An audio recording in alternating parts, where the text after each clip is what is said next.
ಅದಕ್ಕೆ ಇಲ್ಲಿ ಹೇಳ್ಬೋದು.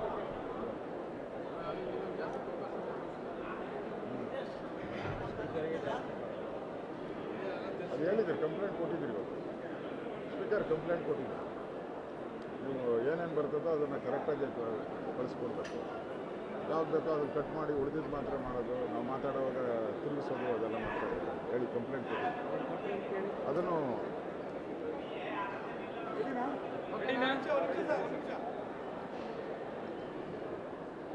ಓಕೆ. ವಿಧಾನಸೌಧದ ಒಳಗಡೆ ಏನು ದೇಶದ್ರೋಹದ ಚಟುವಟಿಕೆ ನಡೆದಿದೆ, ಪಾಕಿಸ್ತಾನ ಜಿಂದಾಬಾದ್ ಅಂತೇಳಿ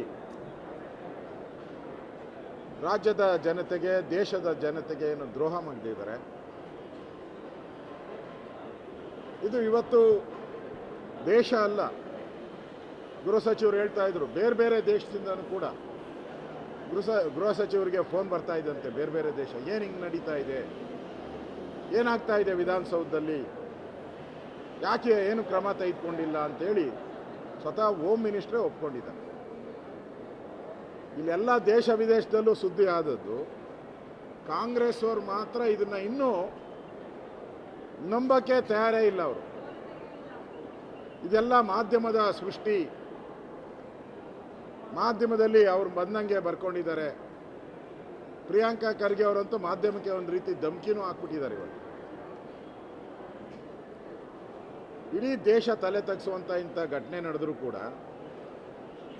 ಸರ್ಕಾರ ಘಟನೆ ನಡೆದಂಥ ಇಮಿಡಿಯೇಟಾಗಿ ಸ್ಥಳದಲ್ಲಿ ಬಂದು ಒಂದು 5-6 ಜನ ಮಂತ್ರಿಗಳು ಸಭೆ ಮಾಡಬೇಕಾಯಿತು, ಅಥವಾ ಕ್ಯಾಬಿನೆಟ್ ತುರ್ತು ಸಭೆ ಮಾಡಬೇಕಾಯಿತು. ದೇಶದ್ರೋಹದ ಈ ಘಟನೆ ಕಂಡಮ್ ಮಾಡಬೇಕಾಯಿತು. ಕ್ಯಾಬಿನೆಟ್ಟಲ್ಲಿ 1 ಲೈನ್ ರೆಸೊಲ್ಯೂಷನ್ ಬರಬೇಕಾಯಿತು. ಈ ಘಟನೆಯನ್ನು ನಾವು ಖಂಡಿಸ್ತೀರಿ, ಈ ದೇಶದ್ರೋಹಿಗಳು ಪಾತಾಳದಲ್ಲಿ ಅಡಗಿದ್ರು ಬಿಡಲ್ಲ, ಅವ್ರನ್ನ ಎರೆಮುರಿ ಕಟ್ಟಿ ತಂದು ಅವ್ರಿಗೆ ಗುಂಡಾಕ್ತೀರಿ ಅಂತ ಹೇಳಬೇಕಾಯಿತು. ಕ್ಯಾಬಿನೆಟ್ ಮೀಟಿಂಗು ಮಾಡಿಲ್ಲ, ಸಚಿವರು ಸಭೆನೂ ಕರೆದಿಲ್ಲ, ಒಬ್ಬರು ಕೂಡ ರಾತ್ರಿ ಇಲ್ಲಿ ಒಬ್ಬ ಮಂತ್ರಿನೂ ಕೂಡ ಈ ಘಟನೆ ನಡೆದಂಥ ಸ್ಥಳದಲ್ಲಿ ಬಂದಿಲ್ಲ.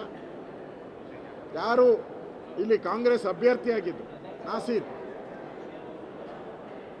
ಅವರು ಕೂಡ ಪಾಕಿಸ್ತಾನ ಜಿಂದಾಬಾದ್ ಅಂತ ಕೇಳಿದ್ದಾರೆ ಅಂತ ಮಾಧ್ಯಮದವ್ರು ಕೇಳಿದಾಗ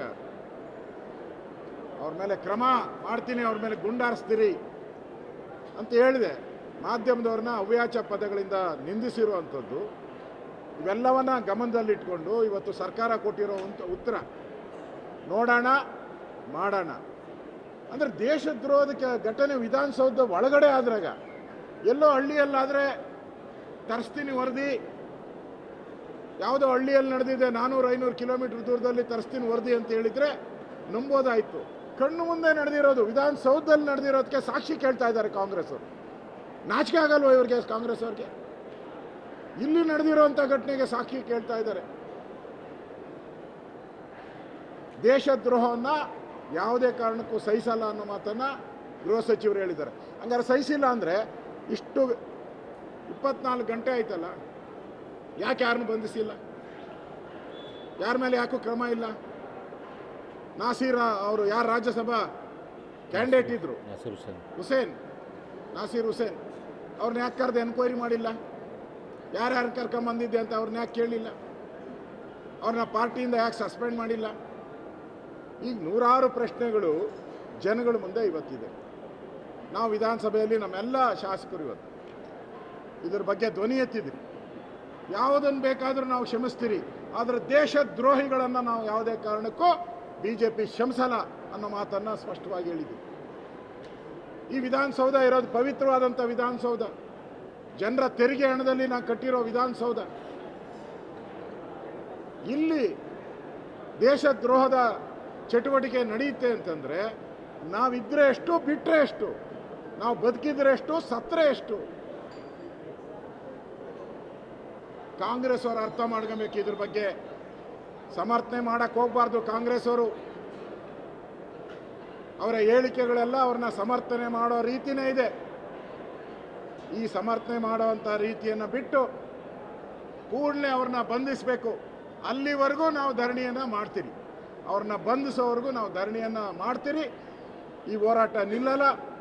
ದೇಶದ್ರೋಹಿಗಳಿಗೆ ಕರ್ನಾಟಕದಲ್ಲಿ ಸ್ಥಳ ಇಲ್ಲ, ವಿಧಾನಸೌಧದಲ್ಲಿ ಸ್ಥಳ ಇಲ್ಲ ಅನ್ನೋದನ್ನು ನಾವು ಸ್ಪಷ್ಟವಾಗಿ ರಾಜ್ಯದ ಜನತೆಗೆ ನಾವು ತಿಳಿಸ್ಬೇಕಾಗಿದೆ. ಇಲ್ಲ ಅಂದರೆ ರಾಜ್ಯದ ಜನ ನಮ್ಮನ್ನೆಲ್ಲ ಹೇಳಿ ಅಂತಾರೆ, ನಮ್ಮನ್ನು ಹೇಳಿ ಅಂತಾರೆ. ಆ ಪದವನ್ನು ತೆಗೆದುಕೊಳ್ಳೋಕ್ಕೆ ನಾವು ಸಿದ್ಧರಿಲ್ಲ. ಬಿ ಜೆ ಪಿಯವರು ನಾವು ರಾಷ್ಟ್ರ ಧ್ವಜಕ್ಕೋಸ್ಕರ ರಾಷ್ಟ್ರ ದೇಶವನ್ನು ಕಾಪಾಡುವಂಥ ದೃಷ್ಟಿಯಿಂದ ನಮ್ಮ ಹೋರಾಟ ನಾವು ಮಾಡೇ ಮಾಡ್ತೀರಿ. ಕಾಂಗ್ರೆಸ್ ಅವರು ಇನ್ನಾದರೂ ಬುದ್ಧಿ ಕಲಿತು ಕೂಡಲೇ ಅವ್ರನ್ನ ಬಂಧಿಸಬೇಕು ಅಂತೇಳಿ ಆಗ್ರಹವನ್ನು ಮಾಡ್ತೀರಿ. ಅದೇ ರೀತಿ ದೇಶ ವಿದೇಶದಿಂದ ಫೋನ್ ಬಂದಿದೆ ಅಂತ ಗೃಹ ಸಚಿವರು ಹೇಳಿದರು. ದೇಶ ವಿದೇಶ ಬಿಟ್ಬಿಡಿ, ನಮ್ಮ ಪಾಕಿಸ್ತಾನದ ಗಡಿಗಳಲ್ಲಿ ಹೆಂಡತಿ ಮಕ್ಕಳು ಬಿಟ್ಟು ಸೈನಿಕರು ದೇಶ ಕಾಯ್ತಾ ಇದ್ದಾರಲ್ಲ, ಪ್ರಾಣ ಬಲಿದಾನ ಕೊಟ್ಟಿದ್ದಾರಲ್ಲ, ಲಕ್ಷಾಂತರ ಜನ ಪ್ರಾಣವನ್ನು ಕಳ್ಕೊಂಡಿದ್ದಾರಲ್ಲ, ಅವ್ರಿಗೇನು ಉತ್ತರ ಕೊಡ್ತೀರಾ ಕಾಂಗ್ರೆಸ್ ಅವರೇ? ಅವ್ರಿಗೇನು ಕೊಡ್ತೀರಾ answer? Please tell me, what is your answer to our soldiers? ದೇಶ ಪ್ರೇಮಿ ಸೋಲ್ಜರ್ಸ್ಗೆ ನಿಮ್ಮ ಉತ್ತರ ಏನು ಅಂತ ದೇಶ ಕಾಯ್ತಾ ಇದ್ದಾರೆ, ದೇಶದ ಸೈನಿಕರು ಕಾಯ್ತಾ ಇದ್ದಾರೆ, ದೇಶದ ಪ್ರಜೆಗಳು ಕಾಯ್ತಾ ಇದ್ದಾರೆ. ಇದು ವಿಧಾನಸೌಧದ ಒಳಗಡೆ ಅಲ್ಲ, ಇಡೀ ದೇಶದ ಸುದ್ದಿ ಇದು. ಆ ದೃಷ್ಟಿಯಿಂದ ಎಚ್ಚರಿಕೆಯಿಂದ ಕೂಡಲೇ ಬಂಧಿಸಬೇಕು. ಈ ಆಗ್ರಹವನ್ನು ವಿರೋಧ ಪಕ್ಷದ ನಾಯಕನಾಗಿ ನಾನು ಮಾಡ್ತಾ ಇದ್ದೀನಿ. ನಮ್ಮೆಲ್ಲ ಸದಸ್ಯರು, BJP ಎಲ್ಲ ಸದಸ್ಯರು ಈ ಒಂದು ದೇಶದ್ರೋಹದ ಘಟನೆಗೆ ಯಾವುದೇ ಕಾರಣಕ್ಕೂ ಇದನ್ನು ಇಲ್ಲಿಗೆ ಬಿಡಲ್ಲ. ಇದಕ್ಕೆ ಶಿಕ್ಷೆ ಆಗೋವರೆಗೂ ನಮ್ಮ ಹೋರಾಟ ನಡೆಯುತ್ತೆ.